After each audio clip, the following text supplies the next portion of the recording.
Este es el primer video de esta nueva serie que estoy empezando que se llama Viernes de Python, donde voy a estar compartiendo tips o algunas cosas del lenguaje de programación Python que se me hacen sumamente interesantes y que tal vez no se estudian en todos los casos cuando se está aprendiendo el lenguaje.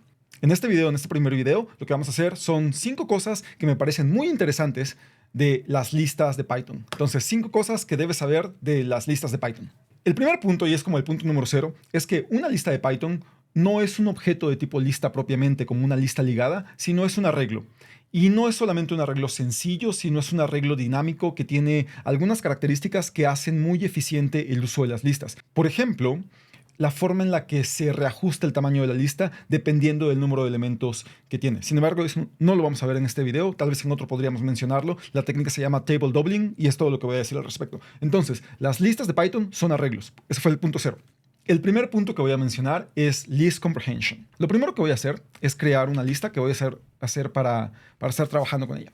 Otra forma de haber creado esta lista habría sido utilizando list comprehensions, que es una forma compacta de representar una estructura de tipo for. Y por ejemplo, si queremos crear una nueva lista, vamos a llamar L2, donde los elementos pares sean elevados al cuadrado, la forma tradicional de hacerla sería tal vez como está aquí, en esta función. Decimos, creamos una lista vacía, hacemos el loop que nos recorre todos los elementos de L1, y si el elemento es divisible entre 2, lo agregamos a esa lista L2 elevado al cuadrado. Si hacemos esto y imprimimos L2, tenemos los elementos pares elevados al cuadrado.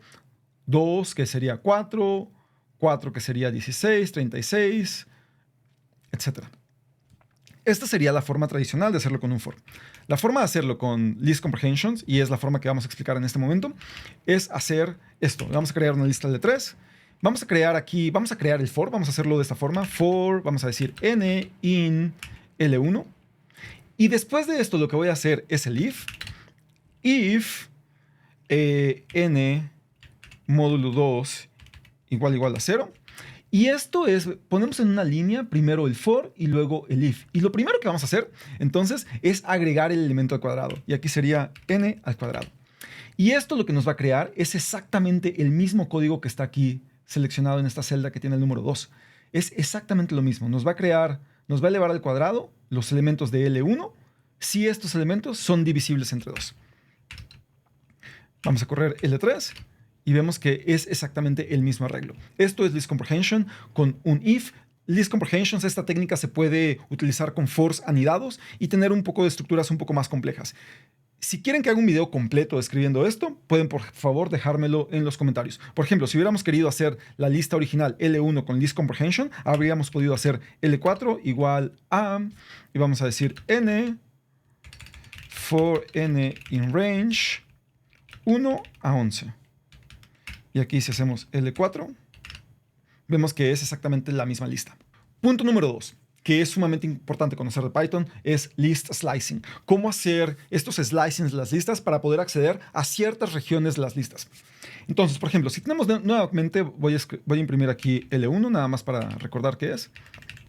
Elementos del 1 al 10. Si quisiéramos, por ejemplo, acceder a solamente los últimos 5 elementos de L1, lo que podemos hacer es, y para esto lo que vamos a hacer uso es de los 2 puntos. ¿Qué nos representa el slicing de las listas de Python? Si vemos esta notación, lo que está antes de los primeros 2 puntos es el punto inicial. Aquí es el punto final. Y después los 2 puntos de los segundos 2 puntos es de cuánto en cuánto vamos a avanzar la lista. Por ejemplo, si queremos acceder a todos los elementos desde el elemento 0 hasta el último elemento, que en este caso sería el elemento 9, y los queremos avanzar de 2 en 2 para obtener solamente los números nones, podríamos hacer esto. Perdón, aquí es L1. Y así obtenemos el elemento 0, luego de 2 en 2 el siguiente sería el elemento 3, el elemento 5, el elemento 7 y el elemento 9. Los avanzamos de 2 en 2. Sin embargo, si estamos hablando del primer y el último elemento, Python nos deja no hacer uso de los índices, o sea, interpretaría, por ejemplo, esto como de la misma forma, sería exactamente lo mismo que lo que tenemos arriba. Entonces, si no ponemos de qué índice empezamos, Python va a interpretar que es desde el primero al último de 2 en 2. Otra particularidad del slicing de Python es que podemos acceder el último elemento haciendo uso de la posición -1. Entonces, si no sabemos cuántos elementos hay y son muchos elementos como para contarlos y saber cuál es el último elemento, podríamos hacer uso del carácter -1. Entonces, podríamos ir desde el -1 hasta el carácter inicial. En este caso, recuerden que cuando termina el slicing no contiene el último elemento, por lo tanto sería 0, no nos incluiría el último elemento, que sería este 1. Y lo podemos acceder de -1 en -1. Así, y nos daría los caracteres 10, 9 hasta el 2. De esta forma. Ahora, si queremos acceder todos, pero en forma reversa, Python nos permite utilizar otra vez los dos puntos sin indicarle, pero al indicarle accederlos de -1 en -1, nos va a revertir la lista. Y esta es una forma muy elegante y concisa de cómo recorrer una lista en reverso. Finalmente, si queremos acceder, por ejemplo, a los últimos 5 caracteres de una lista, podemos hacer L1, D, y para que sean los 5 primeros, para que sean los 5 últimos, podemos decir desde la posición -5 hasta la posición última. Y así tenemos la posición, este fue L2, si queremos hacerlo, por ejemplo, de L1, los últimos 5 serían 6, 7, 8, 9 y 10. Si queremos los 5 primeros, serían .5. Y aquí nos ponen los 5 primeros. Igual, si quieren un video completo, más detallado de list slicing, déjenmelo en los comentarios y podemos hacer un video así. Y nos vamos a append versus extend. Entonces, déjenme comprimir esto. Ok, append versus extend. Estos son dos métodos muy importantes de Python. Append es un método que explota esta característica de arreglo dinámico de Python, en el cual se puede cambiar el tamaño del arreglo de forma dinámica. Entonces, append nos permite agregar un objeto completo de Python en la última posición del arreglo con una complejidad constante, es decir, una complejidad big O de 1. A diferencia de cómo sería esta operación en un arreglo tradicional, donde tendríamos que recorrer todos los elementos del arreglo y ponerlo en la última posición, lo cual tendría una complejidad O de n, del número de elementos en el arreglo. Entonces, append lo permite hacer con una complejidad de constante, mediante haciendo uso de esta técnica que se llama table doubling, que significa que cuando se llega a cierto número de elementos en el arreglo, el tamaño del arreglo se recalcula y se dobla el tamaño del arreglo. Esto es lo que voy a decir, tal vez podría hacer un video completo de table doubling. En contraste, la función o el método extend lo que nos permite es agregar todos los elementos de forma individual de un objeto iterable de Python. Por ejemplo, podríamos agregar de uno en uno todos los elementos de una lista a otra lista de Python. Vamos a hacer un ejemplo. Tenemos L2, que era este valor, y ahora lo que vamos a hacer es L2.append, y si no me equivoco, a ver, vamos a ver qué teníamos aquí en L3. Si no me equivoco, eran los mismos. Sí. Entonces vamos a hacer L2.append L3, y ahora si hacemos L2, lo que tenemos es, vean, es L2 tal cual como estaba, y en la última posición agrega el objeto completo L3. Como el objeto completo L3 es una lista, recuerden, en Python todos son objetos. Entonces, una lista es un objeto, agrega el objeto completo en la última posición. Sin embargo, si nosotros quisiéramos agregar los elementos de uno en uno, lo que tendríamos que hacer es, bueno, ahora ya L2 sabemos que es esta lista. L2 ya tiene todos estos valores. Estos métodos append y extend funcionan de forma in place, por lo tanto modifican la lista. Vamos a ver la lista L1, que también la tenemos por acá. Entonces, si a la lista L1 le queremos agregar los elementos de la lista L3 de uno en uno, no la lista completa, lo que podemos hacer es L1.extend L3. Y ahora vemos el contenido de L1, que es exactamente lo que decíamos. Tenemos todos estos son los elementos de L1 y agregamos de uno en uno los elementos de L3. Esta es la diferencia. Append agrega el objeto completo en la última posición. Extend agrega los elementos de forma individual de un objeto iterable de Python. Extend no funcionaría, nada más para que lo veamos, si queremos agregar un elemento que no es iterable. Por ejemplo, si queremos agregar un 5 al final de la lista, nos va a decir que este objeto int no es iterable. Si queremos hacer eso, entonces tendríamos que hacer un append, porque un objeto 5 es un objeto. Entonces, append nos permite agregar el objeto en la última posición. Le vamos a agregar un 5 y ahora, L1 ya tiene ese 5 al final. ¿Sale? Entonces, extend es para agregar de forma independiente, de forma individual, cada uno de los elementos de un objeto iterable de Python. Okay. List reference. Esto es algo que causa un poco de confusión. Pero cuando creamos una lista y le asignamos un nombre, tenemos una referencia, que es ese nombre, haciendo, valga la redundancia, referencia al objeto de tipo lista. Por ejemplo, ahorita tenemos L1. Vamos a decir, vamos a usar una lista más pequeñita. Vamos a usar L2. Tenemos esta lista L2. ¿Sí? Si nosotros hacemos L4, vamos a crear otra lista, otra referencia igual a L2. Ahora hacemos L4. Bueno, L4 no nos sorprende, contiene lo mismo que L2 porque hicimos esta asignación. Sin embargo, la asignación es una referencia. L4 es una referencia al mismo objeto L2. ¿Qué significa esto? Por ejemplo, si nosotros hacemos L2 igual a L4, esperaríamos que el resultado sea verdadero, ¿no? Y efectivamente es verdadero porque los elementos son iguales. Sin embargo, si nosotros hacemos L2 is L4, esto es interesante porque nos va a decir si es el mismo objeto. Y vemos, y nos dice que sí. Lo que significa que L2 y L4 son referencias diferentes que apuntan al mismo objeto.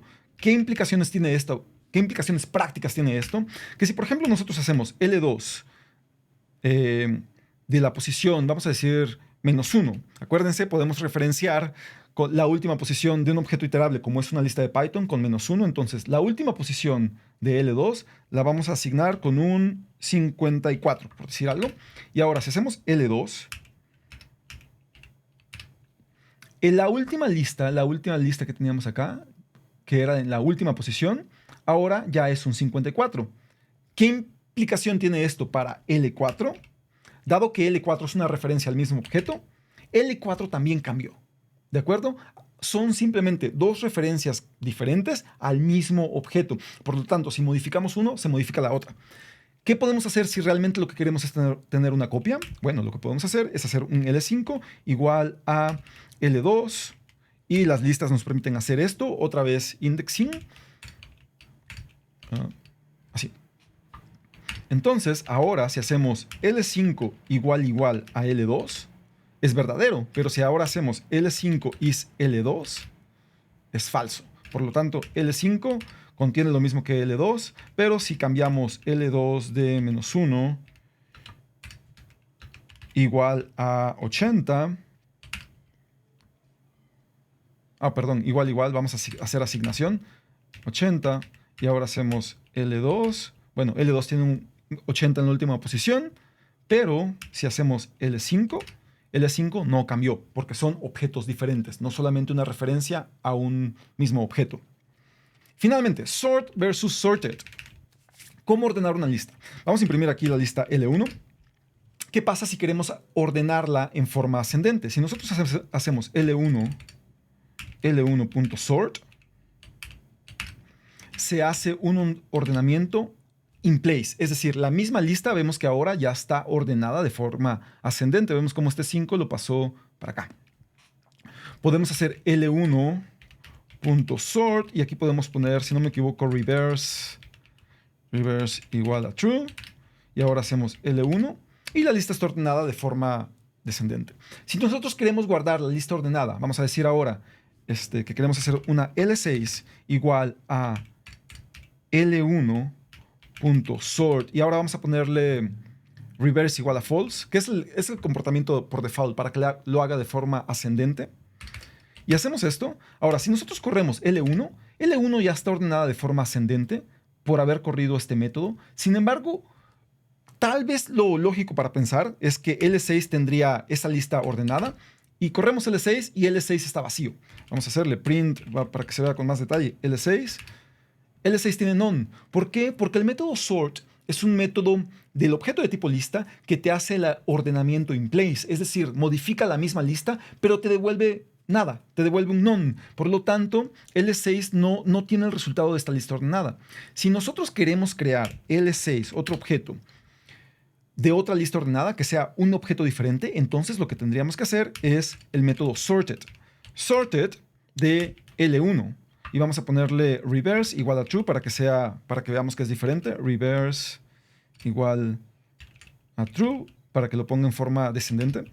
Y ahora sí, si hacemos L6, ahora vemos que L6 sí contiene la lista ordenada en forma descendente, mientras que L1 sigue conteniendo la lista ordenada en forma ascendente. Ok, así llegamos al final de este video.